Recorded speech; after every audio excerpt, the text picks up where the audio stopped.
Yo, what's good, world? It's your boy Twiz, and welcome to another episode of 5 Minutes of TWiZDOM. 5 minutes of tips and tricks to help grow your music brand. And on today's episode, we're going to dive a little bit into what happened at the Grammys, some of my reactions on the awards, and then also we're going to sprinkle a little bit about what's going on with the Super Bowl. What about Kendrick Lamar? What does that look like as an artist, and how do you manage yourself on those type of platforms, and how to invest in yourself as an artist to get out there a little bit. Right now, do me a favor. If you haven't already, hit that like button, hit the subscribe button. Please show your boy some love. Share this with people who may need to hear this in the industry, that need to get these gems that I'm dropping every week. All right. So let's go ahead and dive right into it. Okay. All right. So the Grammys just happened this past week. There are so many different type of categories in the winners. There were some shockers and then there were some not shockers. We'll kind of dive into how I did and what actually happened. So the biggest talk of the Grammys obviously is Beyonce's Grammy, the art album of the year. That's one of the categories that hasn't been able to tackle this whole time, having to be the most person who's won all these different Grammys, but hasn't won that specific category. And she actually did it, album of the year. Now, it was a big backlash. Not only did she win that, but she also won, best country album. And a lot of people went off about that, right? Because they're like, this is Beyonce, got paid off by Jay-Z. She's not a real country artist. Leave that for the people who's the true country artist. Like, she needs to stay in her own lane. Now, this is the thing, right? I understand it's Beyonce, and there's always going to be that kind of skepticism because she is Beyonce and she's the biggest name. So anything she touches like gold. But this is the thing, right? When you're an artist, you got to be able to understand that there's no certain lanes. People cross over lanes all the time. You see it in pop. Sometimes pops kind of collaborate with a different artist in a different genre. We literally had Old Town Road, right? Lil Nas X crossed over and made a country rap song. And then we actually had a country legend hop on that track, and it actually blew up even more, right? And some people feel like that's the extent of that's where it needs to be, but I'm happy for her. As an artist, you shouldn't just have a strictly lane. Like, obviously, your brand is focused on a specific thing, but it's okay. We have R&B singers that cross that platform all the time. They'll do R&B one time, and then they'll drop a gospel album, right? Gospel album is not necessarily their lane, but they hop over into that, right? There's literally, you have Post Malone. Post Malone came out with like the hip hop genre or rap genre, and then he switched over to pop, and then he did a country album, and he's okay, right? And you don't want to throw color in this thing, right? You don't want to throw color in this thing. And I had one of my counterparts talk to me like, yo, Twiz, that's like if somebody came over to the rap genre and then you voted them best artist of the year when they're a different artist than that. Which I understand that, but this is the thing. If it's good, it's good. It's supposed to be about the body of work, not just because you mostly do R&B or you mostly do pop and then you do an album and you win. Was the body of work good? That's what you got to look at it. Was the body of work good? Never mind that this person doesn't naturally does country or anything like that. It's the body of work. Does the body of work, is it credential enough for you to be the album of the year? Now, did I have that as album of the year? Not me. Right. I definitely thought some other people could have probably won album of the year. But it is what it is. That's what happened. That's what voted. All right. And then just some other categories, Not Like Us. You already knew that was going to be a clean sweep. Like there's no way that you wouldn't think that's song of the year. There's no way you didn't think that was, the best song of the year. All right. That song right there went so viral. It was crazy. And you could tell when he actually won, you heard everybody A minor, right? That's how powerful that song was, right? The biggest thing about that is this man won a Grammy doing a diss track. Like, that's how crazy that is, right? You got a Grammy doing a diss track. I don't understand how many more L's Drake can take from this. And Drake just came out with bullet holes in his hoodie, and he came out like, yo, Drake fans are still here. I get that. But you took an L, bro. You took an L. You continue to take L's, and I can only imagine what he's gonna do during the Super Bowl. All right, that's gonna be crazy there.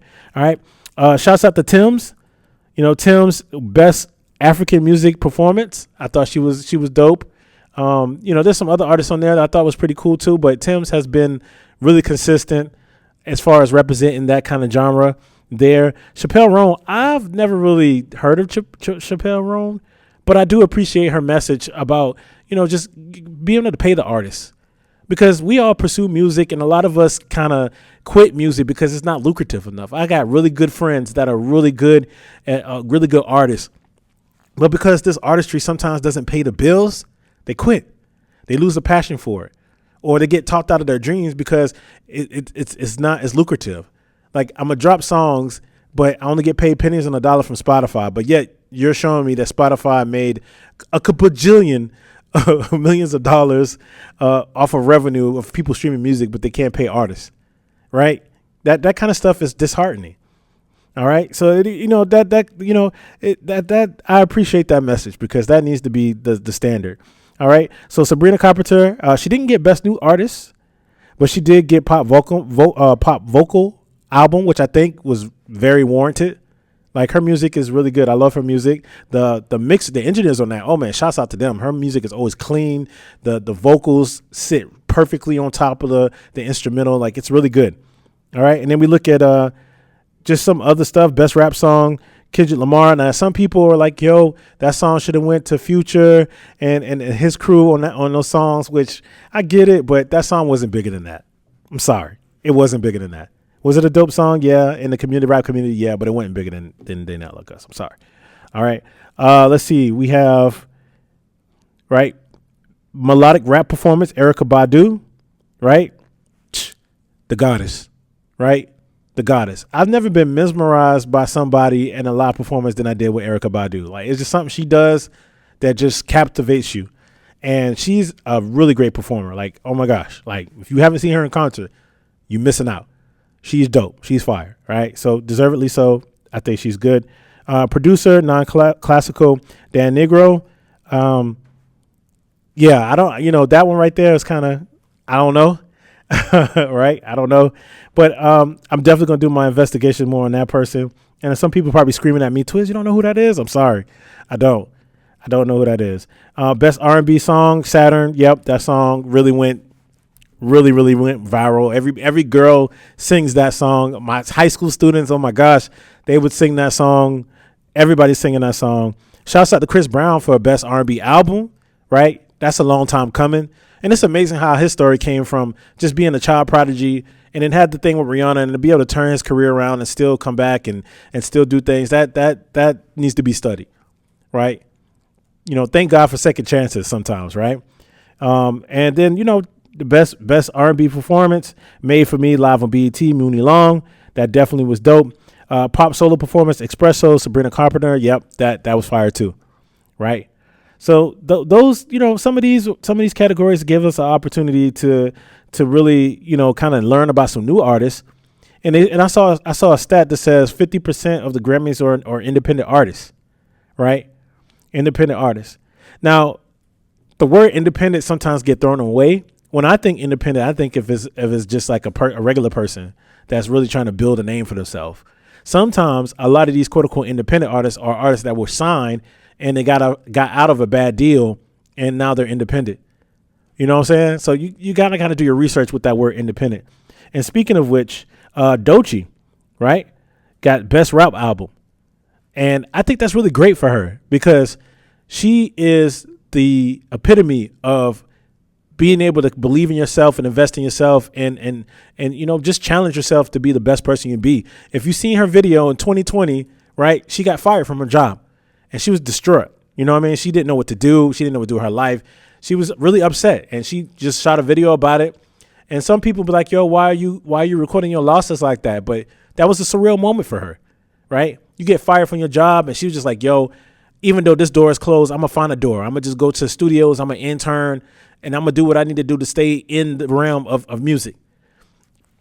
Scroll 5 years later, she's winning a Grammy for her best rap album.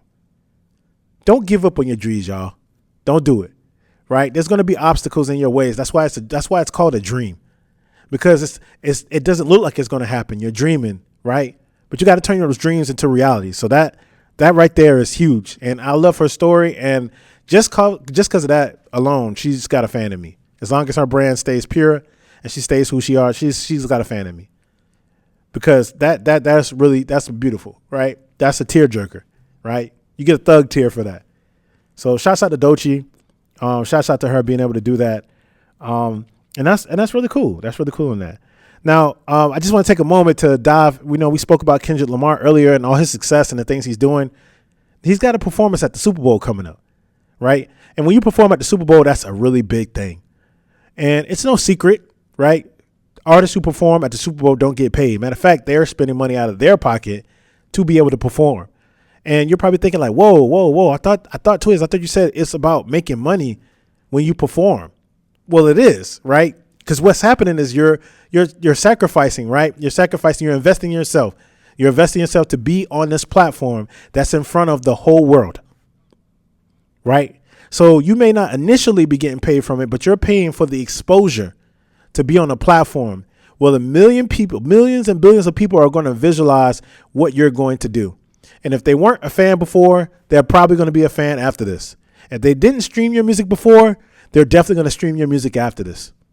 If they never heard of you before, they definitely are going to hear about you now, because that's the investment. And sometimes, right, you're like, oh, well, I pay to perform at clubs and stuff. It's not the same. That's not the same.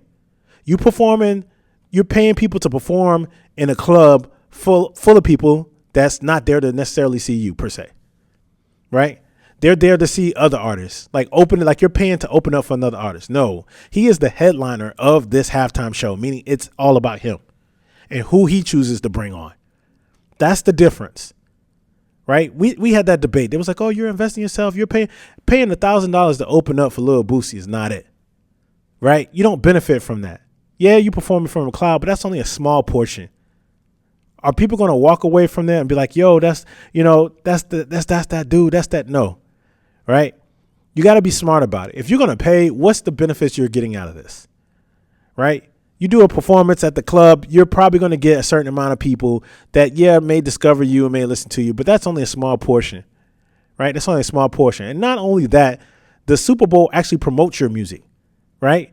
You're going to start to see commercials happening with him in there. They've been promoting this is a person that's there, right? It's not just on you, right? And it ain't just a flyer, right? The Super Bowl has so much more reach, so that makes sense. Some people got podcasts, right? They paid to be on those platforms. I had a podcast tell me to be on their podcast, it costs $5,000 to be on their podcast, right? Because their reach is pretty big, right? And they're going to promote. And if you're on there, that's going to bring more eyes and attention to you. Is it worth that? Well, it just depends. It depends on where you're at in your career, right? Because the social media is free. You could be on social media and be consistent on social media, and people will still recognize you. But at the end of the day, you're still going to have to pay for a little bit for promotion. You have to pay a little bit for ads. You're going to have to invest in yourself a little bit because it takes money to make money, right? As soon as you decide you want to be in the music industry, you're an entrepreneur.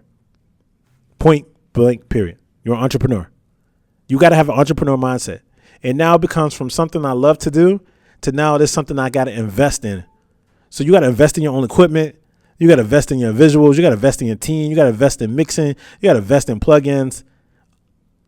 Now, there's some shortcuts you can take, but at the end of the day, you're going to have to spend some money and you're going to have to spend some time. And that's what you got to understand as artists. So when you reach a certain platform like Kendrick Lamar, on top of having the Grammys and winning the Grammy and really have a breakout year, right? If anything, he should be sending flowers to Drake. Drake really allowed him to take his career to the next level, all because he was a part of a beef, right? Now, obviously, you got to win the beef for it to be beneficial, or you be like Ja Rule, right? Ja Rule got into the beef with 50 and it didn't end well. That pretty much ended his career as far as popularity, right? But if you win and you're successful and the right opportunity presents itself, man, it could change your life forever. So, fellas, ladies, artists, creators, producers, everybody in the industry, man, invest in yourself. Don't stop. It don't matter if it take 10 years, 20 years, 5 years, 4 years. The matter of it is that it takes some time. It takes time for you to invest in yourself. So never give up, never stop, never quit. Then your story could be the next story like Doechii. All right. It's been another episode of 5 Minutes of TWiZDOM. If you haven't already, hit that like button, hit that subscribe button, hit that share button, please. We're trying to make these things big for you, okay? The bigger we are, the bigger we can support you guys, all right? It's your boy Twiz, and I'm out. Certified.